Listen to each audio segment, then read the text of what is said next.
Vie Abondante TV est spécialisée dans la production de vidéos gospel et la prédication de l'évangile de Jésus-Christ de Nazareth.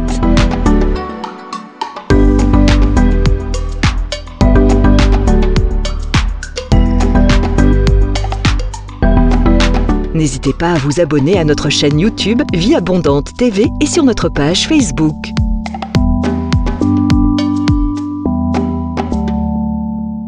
Retrouvez-nous en quelques clics sur notre site www.vieabondante.tv.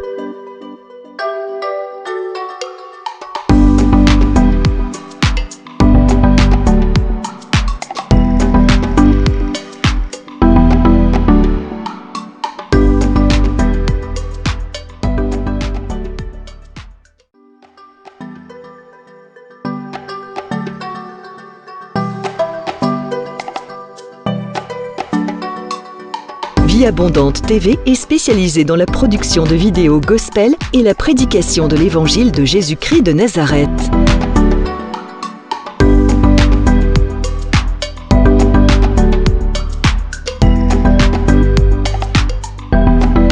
N'hésitez pas à vous abonner à notre chaîne YouTube Vie Abondante TV et sur notre page Facebook.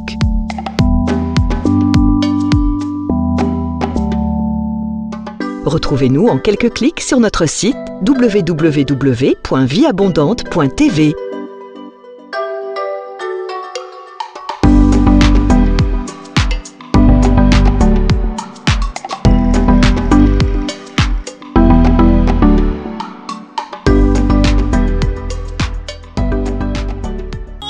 Autour de moi s'écoule, et même si au bout de mon parcours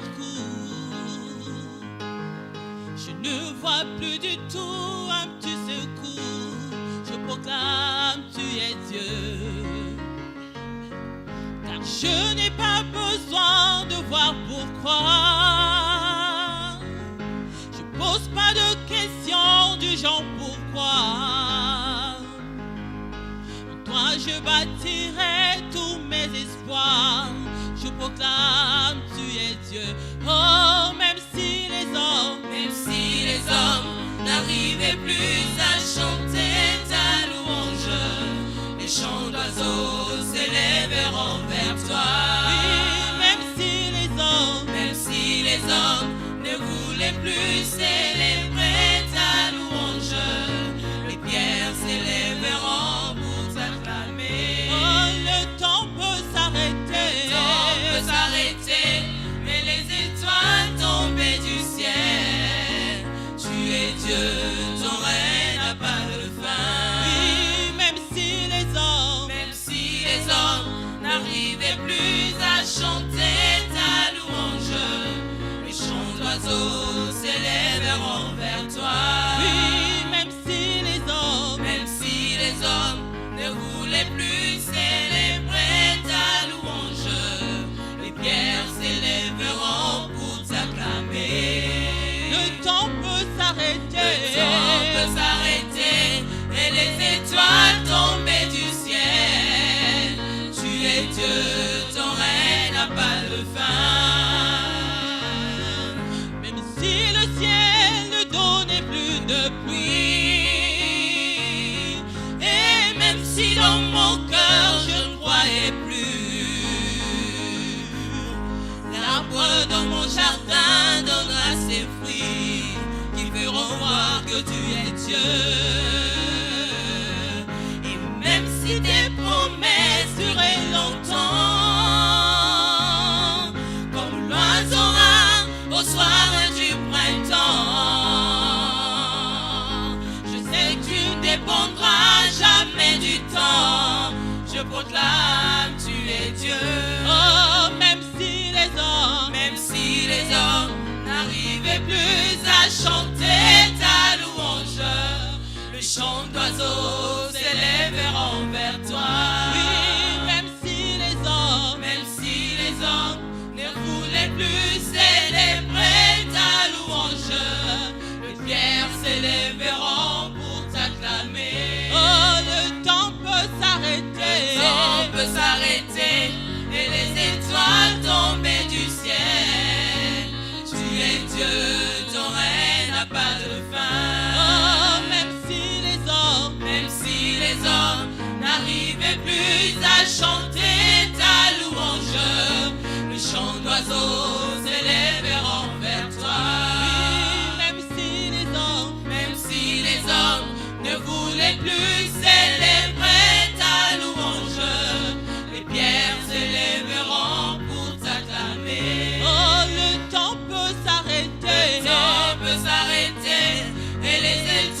Jéhovah Rapha, ton règne n'a pas de fin.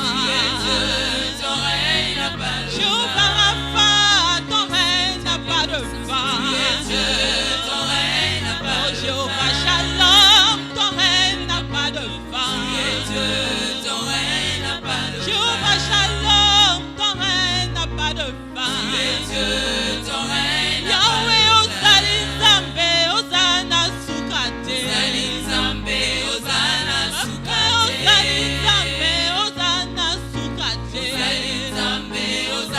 Yahweh Ozali Nzambe, Ozana Sukate. Ozali Nzambe, Ozana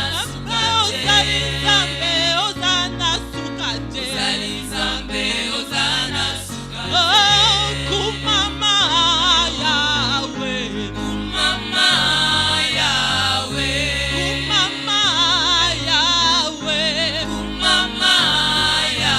Oh, kumama toyembeli yo kumama Yahweh. Kumama toyembeli yo kumama Yahweh. Oh, kumama tosanjoli yo kumama Yahweh. Oh, kumama tosanjoli yo kumama Yahweh. Oh, kumama tonetoli yo kumama Yahweh. Oh, kumama tonetoli yo kumama Yahweh. Oh, kumama Yahweh. Kumama Yahweh. Oh, kumama Yahweh. Kumama Yahweh. Oh, kumama libanga na talo.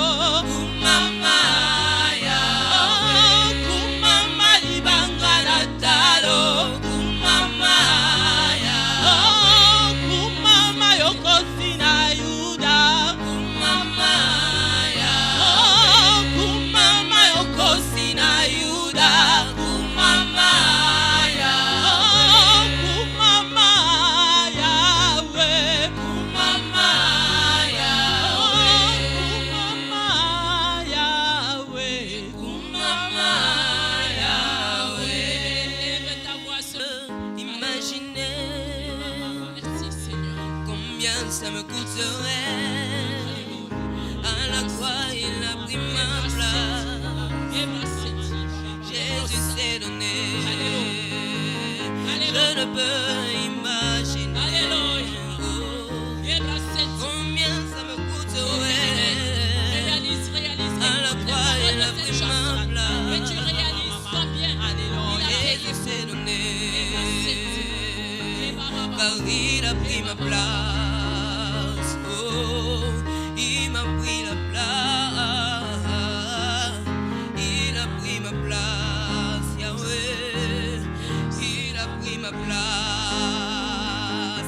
Il a pris ta maladie. Oh, il a pris ta place. Il a pris ta dépression. Il a pris ta place. Il est fidèle. Il est fidèle.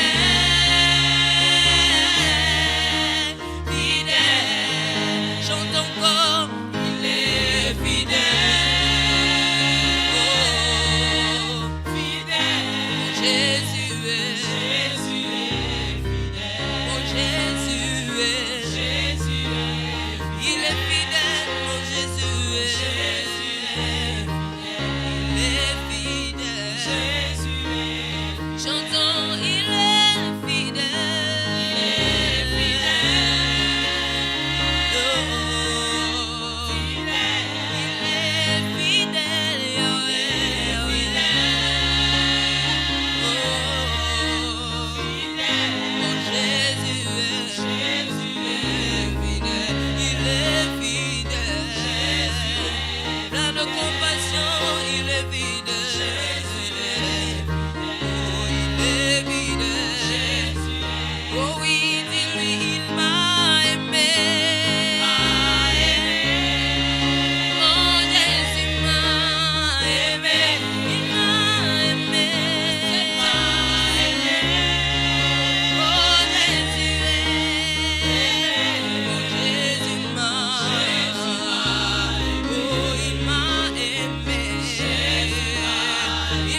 tel que tu es.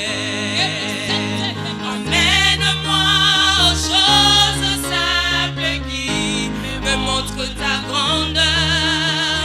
Les cieux et la terre suffisent pour décrire toute ta grandeur. Ouvre mes yeux que je voie ton armée qui m'entoure, que je cesse de croire à la taille des illusions, que j'affronte la nuit et le jour. Dis-lui, tu es plus grand que tout ce qu'on dit de toi. Vraiment grand que tout ce que l'on dit ici-bas. Tu es plus grand que les mots du dictionnaire.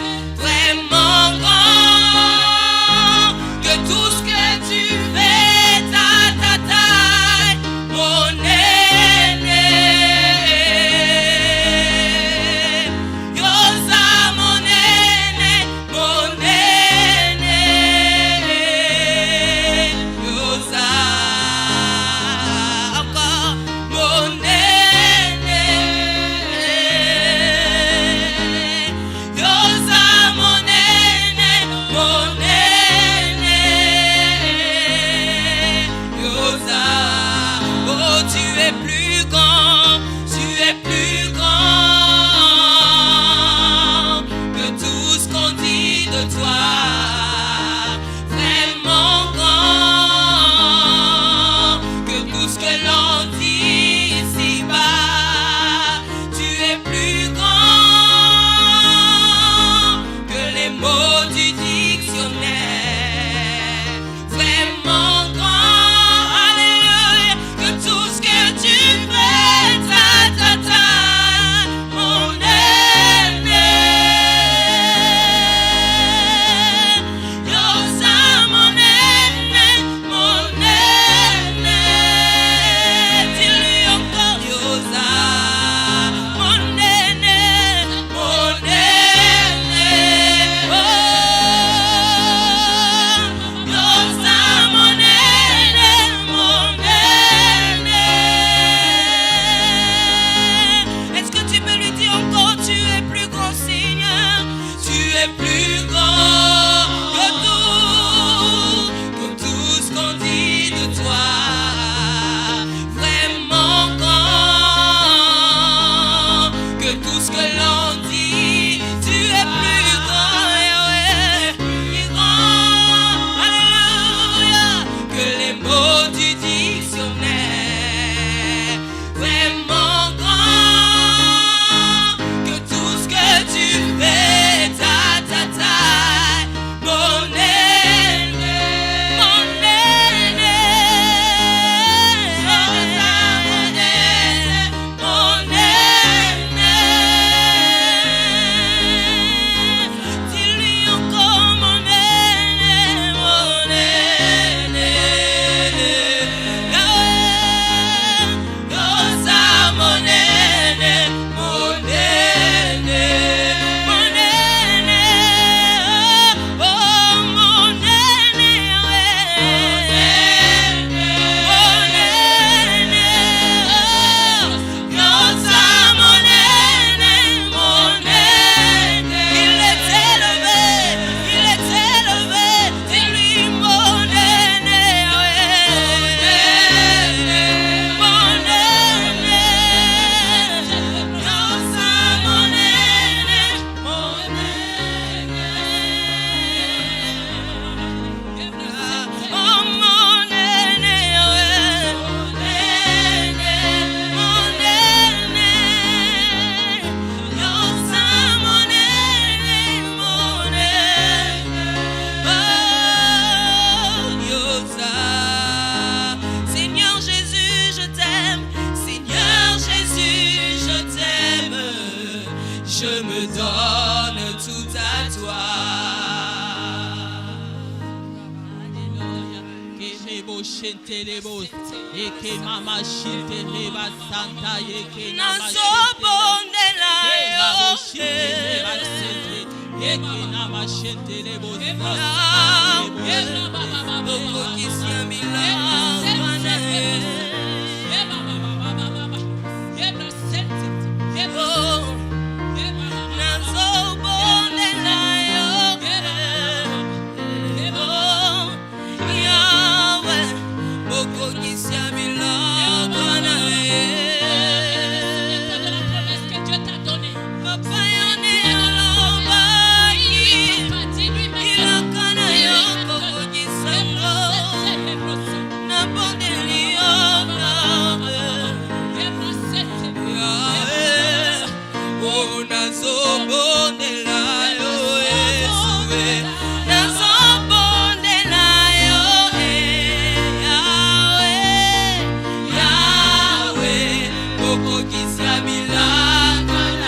Attire-moi dans ta présence. Oh, ta présence me fait du bien, Yahweh.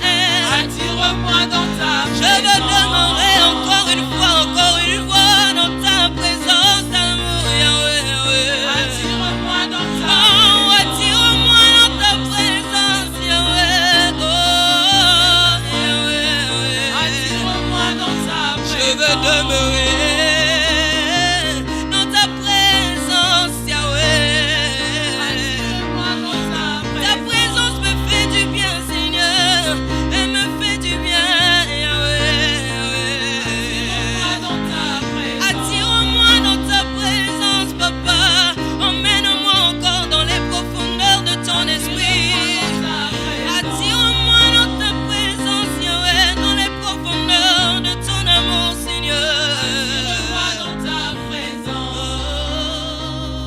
Revenir vers toi sur la foi agissante que j'ai commencé le dimanche. Amen.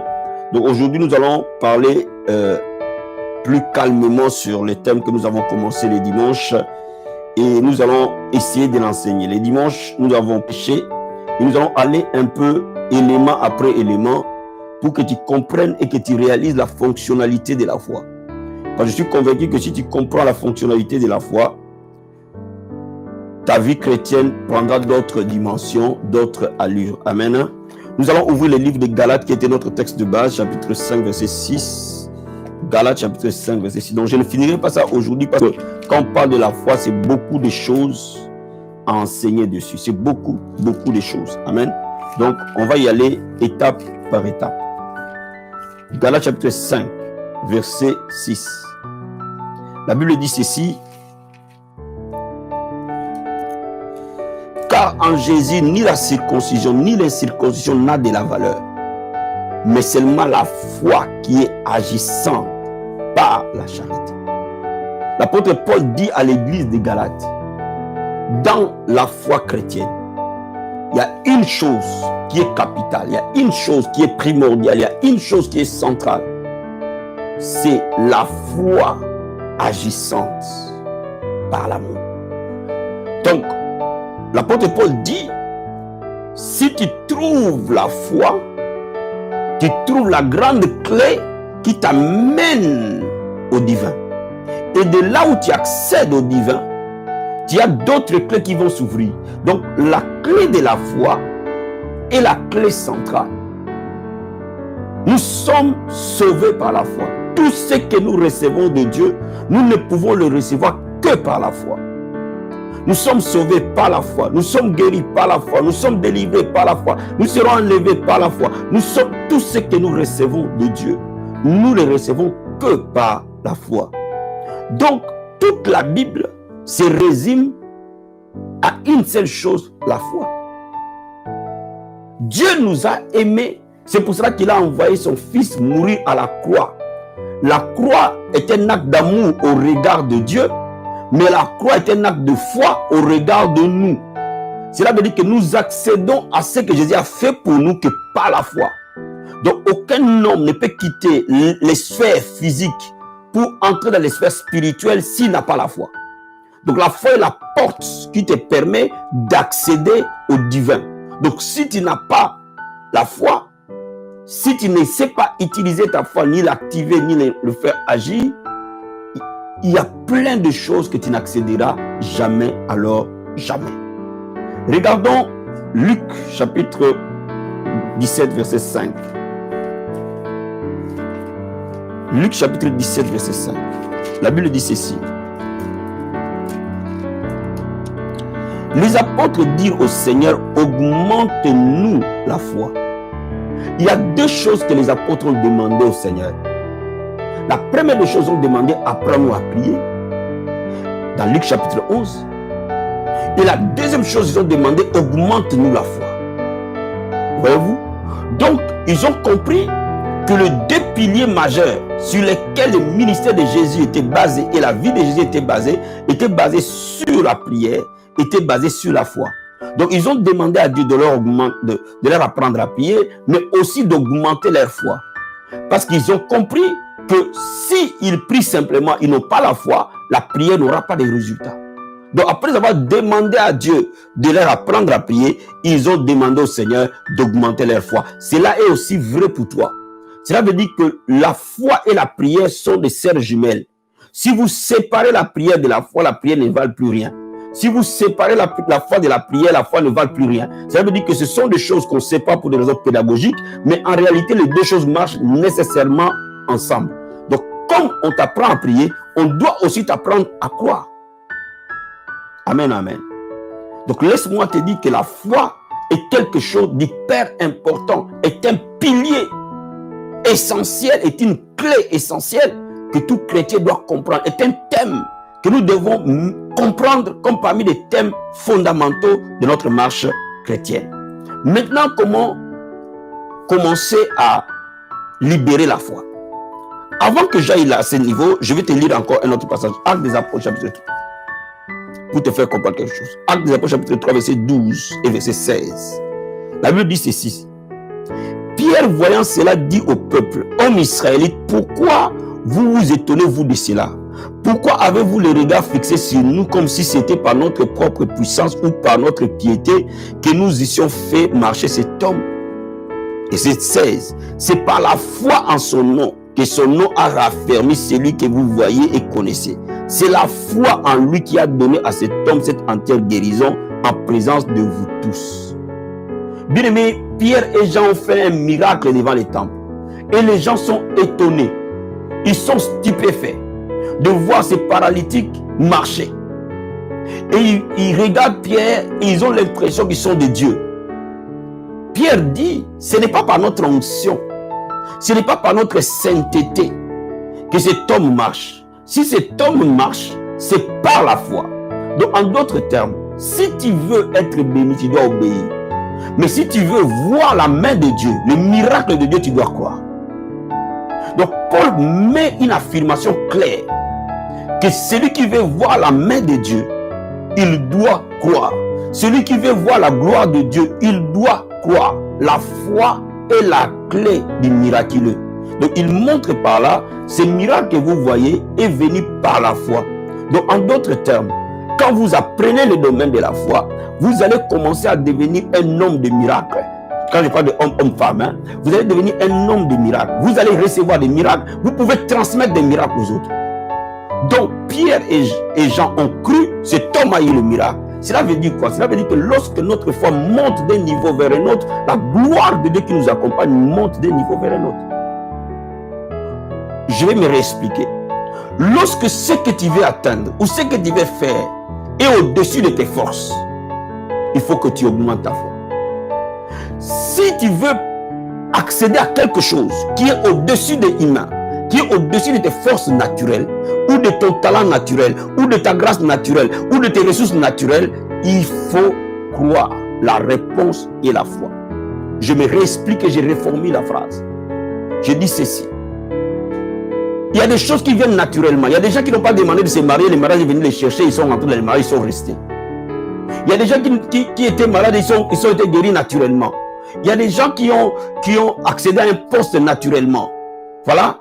Ils sont rentrés dans une société, ils ont fait leur carrière et puis la vie est partie. Il y a des choses qu'on accède très naturellement. On n'a pas besoin d'exercer la foi dessus parce qu'elle est naturelle. Mais lorsque tu vois qu'il faut pour rentrer les mariages, tu n'arrives pas. Pour avoir un enfant, tu n'arrives pas. Pour faire décoller ton ministère, tu n'arrives pas. Pour avoir l'argent pour vivre, tu n'arrives pas. Pour le salut de tes enfants, tu n'arrives pas. Pour le salut de ton mari, de ta femme, tu n'arrives pas. Donc, ces domaines-là doivent être les domaines de la foi. Il faut que tu exerces ta foi là-dedans. Et quand tu exerces ta foi là-dedans, tu accèdes à cela. Tout ce qui est au-delà de ta portée, tu l'accèdes par la foi. Tout ce qui est au-delà de tes capacités, tu l'accèdes par la foi. Parce que ça, c'est le domaine de Dieu et de Dieu seul. Est-ce que je me fais comprendre? Maintenant, comment la foi, elle opère? Toujours dans Actes chapitre 3, maintenant on va commencer à voir l'opérationnalité de la foi. Actes chapitre 3, verset 6. On va prendre la partie verset 4. La Bible dit ceci. Pierre, de même que Jean, fixa les yeux sur lui et dit, regarde-nous. Il les regardait attentivement, s'attendant à recevoir d'eux quelque chose. Alors Pierre lui dit, je n'ai ni argent ni or, mais ce que j'ai, je te les donne au nom de Jésus de Nazareth, lève-toi et marche. Et les prenant par la main, il les fit lever. Au même instant, ses pieds, ses chevilles devinrent fermes. D'un saut, il fit debout et s'est mis à marcher. Il entra avec eux dans les temples, marcha, sautant, loua Dieu. Tout le monde les vit marchant et loua Dieu. Bien aimé, cette histoire cache 4 secrets qui libèrent la foi. La première des choses, Pierre et Jean lui disent, regarde-nous. Pierre lui dit, regarde-nous. Cet homme est malade. Cet homme est assis par terre. Il n'a jamais marché. Pierre n'est pas parti directement, il lui dit, sois guéri. Pierre commence par lui dire, regarde-nous. Première chose. Deuxième chose, cet homme a regardé Pierre et a fixé son attention sur Pierre. La Bible nous dit qu'il s'attendait à recevoir quelque chose. Donc cet homme, quand il a regardé Pierre, il attendait recevoir quelque chose. Il espérait recevoir quelque chose. Peut-être c'était le monde, pas la guérison. Mais en tout cas, il espérait recevoir quelque chose. Deuxième chose. Troisième chose, Pierre a parlé sur la personne. Je n'ai ni or ni argent, ce que j'ai, je te les donne. Pierre a parlé. Quatrième chose, Pierre a pris par la main cet homme. Il l'a relevé et cet homme a marché. Donc, en d'autres termes, pour que Pierre active sa foi, qui nous dit que c'est la foi qui a guéri cet homme, Pierre a procédé 4 étapes différentes. Et parfois, quand nous lisons ça, nous ne le voyons pas clairement, mais nous allons le disséquer élément après élément et nous allons comprendre. Première des choses, Pierre dit à cet homme, regarde-moi d'abord. Regarde-moi. Deuxièmement, cet homme répond et espère recevoir. 2. Troisièmement, Pierre déclare la parole de la foi. Quatrièmement, Pierre pose un acte de foi. Donc, en d'autres termes, la foi fonctionne par la vision. 1. La vision. 2. L'espérance. Parce que la vision te donne l'espérance. 3. La déclaration de foi ou la confession de foi ou la parole de foi. 4. L'acte de foi. Commençons par analyser élément après élément. Quand vous regardez le livre de Matthieu, chapitre 14, Jésus marche sur l'eau. Amen. Et Pierre dit à Jésus, si c'est toi, ordonne que je marche aussi. La Bible nous dit que Pierre est sorti de la barque, a marché sur l'eau comme Jésus. Mais comment Jésus marchait sur l'eau? C'est par la puissance de la foi qu'il opérait comme ça. Donc Pierre aussi, quand il marche sur l'eau, il marche sous la même puissance, sous la même loi. Mais qu'est-ce qui se passe? Regardons ce passage, c'est très bien. Matthieu chapitre 14, verset 28. Vous allez comprendre ça. Matthieu chapitre 14, verset 28. Matthieu 14. Matthieu chapitre 14, verset 28. Je veux qu'on regarde ça. La Bible nous dit ceci. Pierre répondit, Seigneur, si c'est toi, ordonne que j'aille vers toi sur les eaux. Et il dit, viens. Pierre sortit de la barque et marcha sur les eaux pour aller vers Jésus. Regarde verset 30. Mais voyant que le vent était fort, il eut peur. Comme il commençait à enfoncer, il s'écria, Seigneur, sauve-nous. Cela veut dire quoi? Quand est-ce que la foi de Pierre a chuté? Quand Pierre a regardé au tourbillon. Cela veut dire que quand il a détourné son attention de Jésus vers autre chose. Laisse-moi te dire, quand tu apprends à conduire, il y a un des principes qu'on te dit quand tu conduis une voiture. Que là où tes yeux vont, c'est là où ta voiture va. Cela veut dire quoi? Là où ton attention va, c'est là où ta foi ira. Pourquoi il est important d'avoir un focus? C'est juste pour fixer ta foi à quelque chose, à une promesse. Pourquoi Dieu nous donne les promesses? C'est pour que ces promesses deviennent des points d'attache. Pourquoi parfois Dieu nous donne des visions fortes? C'est pour que nous puissions avoir un point d'attache fort. Beaucoup d'enfants de Dieu ne libèrent pas leur foi parce que simplement ils ont les yeux un peu partout, sans avoir les yeux fixés sur la promesse de Dieu. Est-ce que je me fais comprendre? Est-ce que je me fais comprendre? Bien-aimé dans le Seigneur, Dieu est fidèle. Même quand l'homme est infidèle, Dieu demeure fidèle. Dieu ne ment jamais et en lui, il n'y a point d'ombre de variation. Cela veut dire que ce que la parole dit, c'est ce qui s'accomplira. Ce que Dieu t'a dit s'accomplira nécessairement. Qu'il l'ait dit dans la parole écrite, qu'il l'ait dit en vision, qu'il l'ait dit par prophétie. Tant que c'est lui qui l'a dit, ça s'accomplira. Mais maintenant, moi je peux ou ne pas croire à ce que Dieu dit. Come on. Donc, moi je peux retarder ma propre visitation. Je peux même rater cette visitation parce que simplement je ne crois pas à ce que Dieu a dit. Comment faire? Je dois garder mes yeux fixés sur ce que Dieu a dit. Bien aimé, le diable est maître en distraction.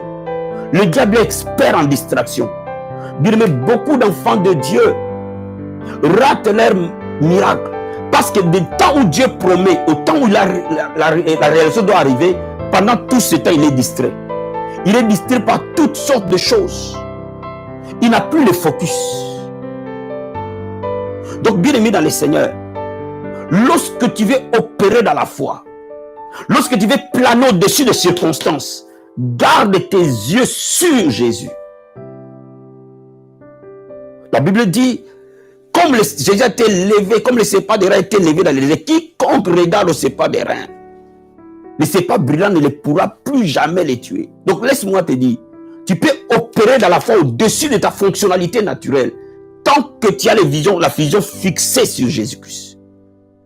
Est-ce que je me fais comprendre? Est-ce que je me fais comprendre? Ça, c'est une loi essentielle. Beaucoup d'enfants de Dieu n'arrivent pas à libérer leur foi. Non pas parce qu'ils n'ont pas la foi, mais parce qu'ils sont distraits. La distraction peut venir. Vous savez, une bénédiction peut devenir une distraction.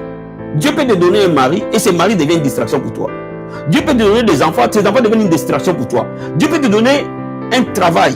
Le travail peut devenir une distraction pour toi. Même les membres de l'église peuvent être une distraction pour le pasteur. Même tes propres parents peuvent être une distraction pour toi. Même l'argent que tu vois peut devenir une distraction pour toi. Même le travail que Dieu te donne. Il faut que tu comprennes une chose. Tes yeux doivent être fixés sur Jésus, lui seul. Quand tu te détournes de Jésus, c'est fini. Tu ne peux plus libérer ta foi. Est-ce que je me fais comprendre? La Bible dit dans Matthieu 6, verset 22 que les yeux et l'œil est la lampe du corps. Quand ton œil est en bon état, ton corps tout entier est éclairé. Matthieu 6, verset 22. L'œil est la lampe du corps. Cela veut dire quoi? Cela veut dire que ce que tes yeux voient détermine ce que ton cœur croit. Je dis ce que tes yeux voient détermine ce que ton cœur croit. Donc voilà pourquoi tu dois comprendre que derrière les yeux physiques, il y a toujours les yeux spirituels, les yeux du cœur. Mais généralement, les yeux du cœur dépendent de ce que les yeux physiques voient. Il faut que tu restes focus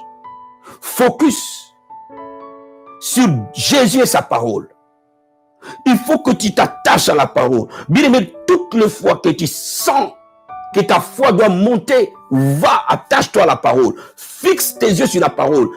Lorsque les mauvaises pensées arrivent, refuse, reste sur la parole. Est-ce que je me fais comprendre?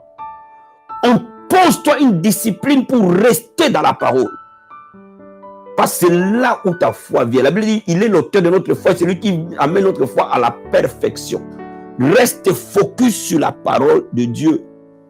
Genèse chapitre 13, Dieu dit à Abraham, de là où tu lèves les yeux, au nord, au sud, à l'est, à l'ouest, tout ce que tu auras vu, je te donne. Donc laisse-moi te dire, ce que tu vois, c'est ce que tu possèdes. Ce que tu vois, c'est ce que tu possèdes. Est-ce que je me fais comprendre? Est-ce que je me fais comprendre? Je vais te lire un passage de la Bible pour que tu comprennes attentivement ce que je vais dire. Deutéronome chapitre 6. Verset 6 à 9. Parce qu'aujourd'hui, je vais d'abord insister sur la vision. Avant de commencer à t'expliquer comment créer une vision de foi. Est-ce que je me fais comprendre? Comment on crée une vision de foi? Comment on arrive à obtenir dans son cœur une vision allumée de foi? Mais regarde d'abord dans Genèse. D'accord? Donc aujourd'hui, je ne suis pas en train de te prêcher, je suis en train de t'enseigner, de te coacher. Tu comprends? Donc j'essaie d'aller étape par étape pour que tu me comprennes bien. Donc je ne vais pas précipitamment, je veux que on aille étape par étape. Donc, Genèse chapitre 6. Non, Deutéronome chapitre 6. Je préfère ne pas courir parce que c'est un thème tellement important que même s'il faut que je fasse 10 messages là-dessus, je le ferai, mais tu ne seras plus jamais les mêmes. Ça, je suis sûr. Je suis plus que convaincu. Deutéronome chapitre 6. Regarde ce que la Bible dit. Versets 6 à 9. Regarde ce que la Bible dit. Et ces commandements que je te donne aujourd'hui seront dans ton cœur. Amen. Dieu dit, la parole de Dieu sera dans notre cœur. Amen. Et il lui dit, tu les inculqueras à tes enfants. Tu en parleras quand tu seras dans ta maison, quand tu iras en voyage, quand tu te coucheras, quand tu te lèveras. Tu les lieras comme un signe sur tes mains. Ils seront comme un fronteau à tes yeux. Là où c'est qui m'intéresse. Ces paroles seront comme un fronteau, c'est-à-dire comme quelque chose que tu regardes. Tes yeux le regardent. Tu les écriras sur les poteaux de ta maison et sur tes portes. Donc, au fait, la foi vient de la parole, mais la parole dans le cœur de l'homme. Et Dieu montre aux enfants d'Israël comment ils devaient faire pour avoir la foi. Il leur montre que la parole de Dieu devait entrer dans leur cœur. Comment? En les parlant. Vous voyez, quand je suis en train de te parler la parole là, je suis en train d'alimenter ma foi. Et c'est pour ça qu'il leur dit, parlez ça à vos enfants. Logiquement, chacun de nous doit être un prédicateur de l'évangile. Pourquoi? Parce que plus tu parles de l'évangile, plus ta foi s'élève. Première chose. Deuxième chose, plus tu regardes la parole, plus tu la médites, plus ta foi s'élève. Maintenant, laissez-moi t'expliquer quelque chose. Beaucoup d'enfants de Dieu connaissent la parole pour les autres, pas pour eux-mêmes. Laisse-moi te dire, laisse la parole de Dieu te prêcher toi-même d'abord. Laisse la parole de Dieu entrer dans ton cœur à toi-même d'abord. Avant que ça entre dans le cœur de quelqu'un d'autre par toi. Donc, fixe tes yeux sur la parole. Fais de la parole l'autorité finale de ta vie. Laisse cette parole être le guide de ta vie, de tes choix, de ton système de pensée, de tes orientations, de tout ce que tu vas faire toi-même. Voyez-vous, je peux bien te prêcher cette parole. Mais si elle ne m'a pas prêché avant quand je l'ai préparée, elle ne servira à rien pour toi.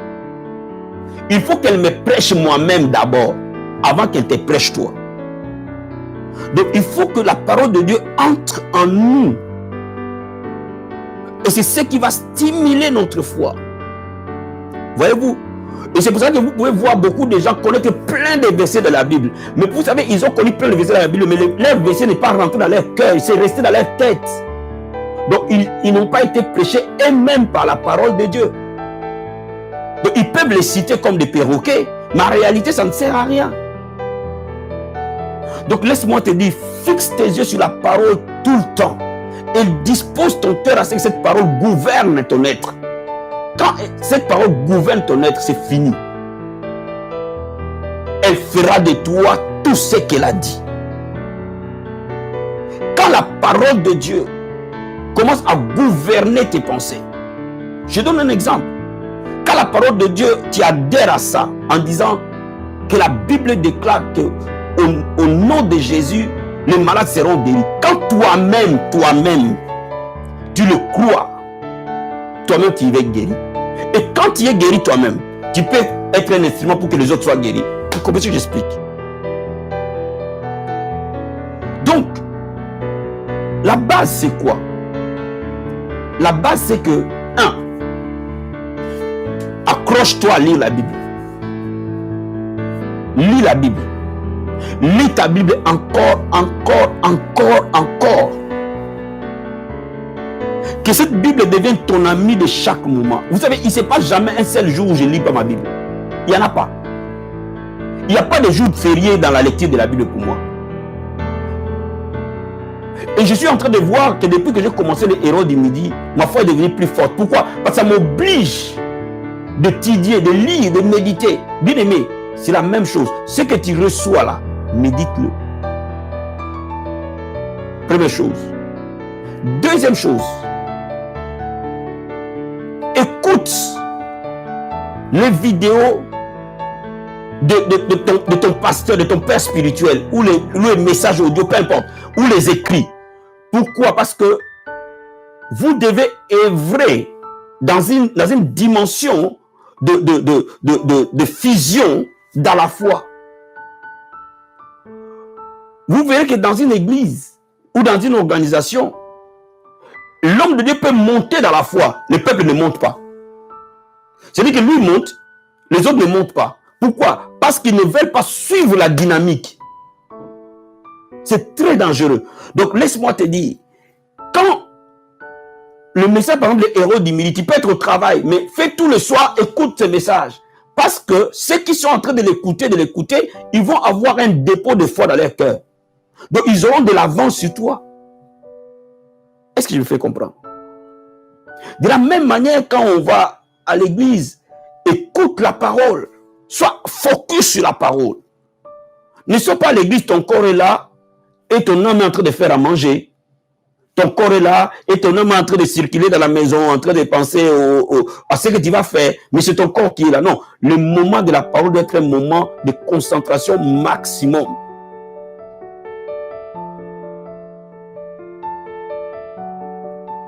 Maintenant, quand la parole habite abondamment en toi, elle déclenche de l'intérieur de toi la foi. Et quand la prière vient enflammer cette foi, oh, come on. Ça devient, tu deviens une bombe atomique devant les diables. Tu vois un peu? C'est-à-dire quand la parole habite abondamment en toi, elle habite, elle demeure. Les dépôts. L'apôtre Paul dit à Timothée, garde les dépôts. Il répète ça à Timothée plusieurs fois. Cela veut dire qu'il y a une chose, frère, où l'homme doit fuir, c'est vers la parole.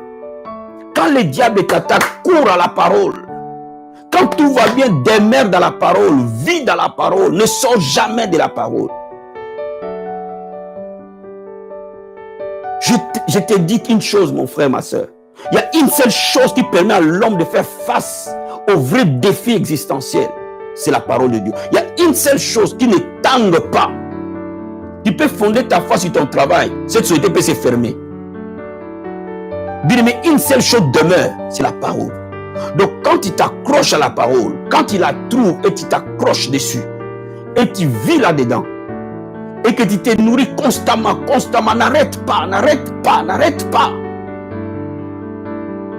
Sois focus sur la parole. Maintenant, quand le feu de la prière trouve un cœur rempli de la parole, come on, mon Dieu, à ce moment-là, des choses extraordinaires se produisent dans ta vie. Donc, je veux que tu comprennes cette vérité-là. Que tes yeux soient tout le temps dans la parole. Dès que tu as un temps libre, tu marches, tu es en train d'aller au travail, de ta maison, au lieu de ton travail, au lieu de ton cours, au lieu de ta formation, au lieu de ton marché, pas quoi, de là où tu es, jusque là où tu passes, par exemple, 1 heure du temps, 30 minutes dans un train. Comment tu utilises ce temps-là? Ouvre ta Bible, lis-la.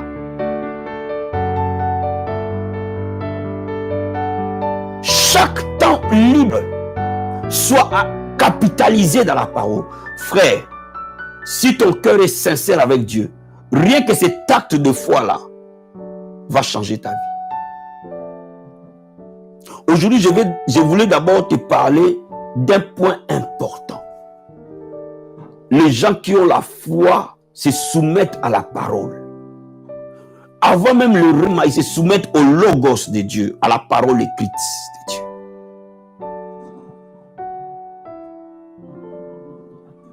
Laisse que tu sois un avec cette Bible. Fais de cette Bible ton ami de tous les temps. Bien-aimé, tu vas connaître Dieu. Et tu ne peux pas croire quelqu'un que tu ne connais pas. Tu dois me connaître pour croire à ce que je te dis. De la même manière, tu ne peux pas connaître Jésus si tu ne lis pas ce qu'il t'a dit qu'il est. Donc, si tu commences à lire et à relire, ne te dis pas j'ai déjà lu ces chapitres, c'est pas grave. Bien aimé, il y a beaucoup de choses que tu verras, tu l'as lu plusieurs fois, mais un jour, le Saint-Esprit allume ça, ça te donne une autre. Vous voyez le verset que je vous ai lu en Actes.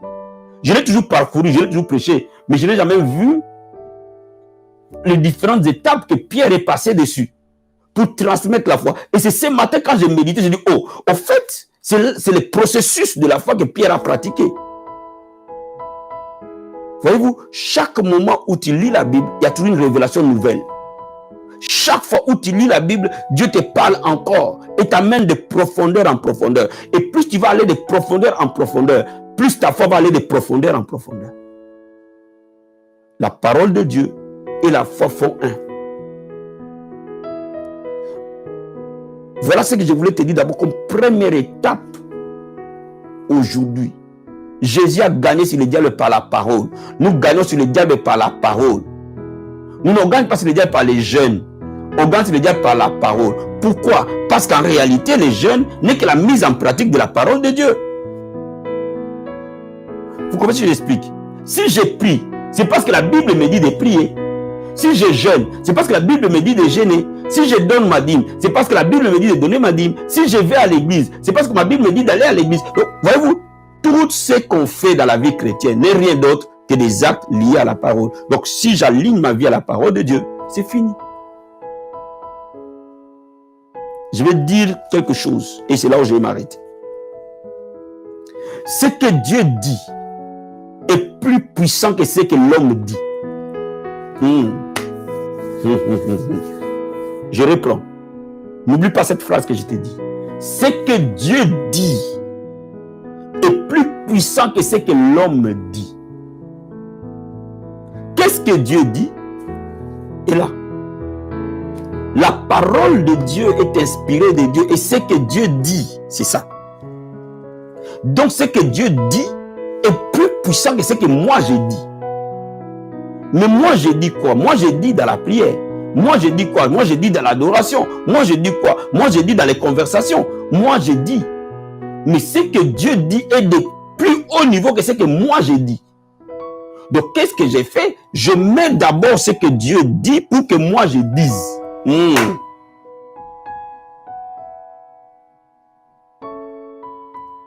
Donc, lorsque vous demeurez dans la parole de Dieu, bien aimé, vous allez vivre la puissance de Dieu. Parce que votre foi deviendra de plus en plus forte. De plus en plus forte. Jour après jour. Mois après mois. Année après année. Semaine après semaine. Et quand le diable vient, il trouvera votre foi puissante. Que le Seigneur vous bénisse abondamment partout où vous êtes. Que le Seigneur vous comble de grâce et de paix. Passez vraiment un agréable après-midi. N'oubliez pas que ce soir à 21h, nous avons notre moment de prière. Que Dieu vous bénisse. On se dit à tout à l'heure. Ciao.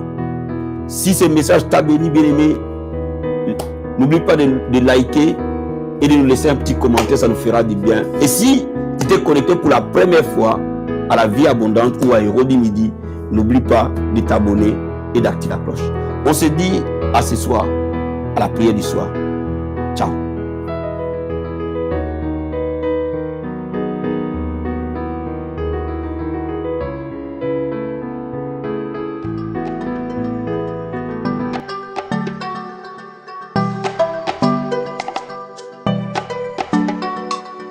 Vie Abondante TV est spécialisée dans la production de vidéos gospel et la prédication de l'évangile de Jésus-Christ de Nazareth.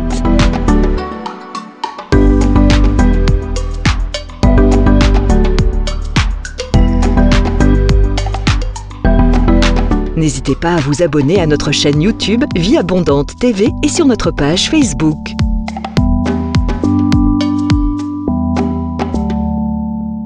Retrouvez-nous en quelques clics sur notre site www.vieabondante.tv.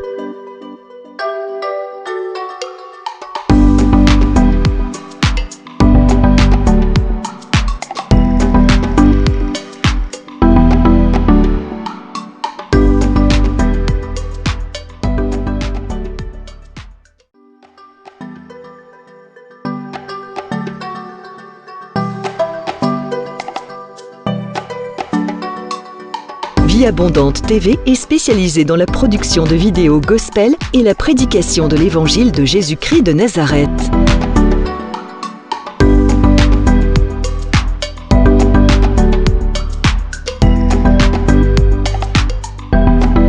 N'hésitez pas à vous abonner à notre chaîne YouTube Vie Abondante TV et sur notre page Facebook.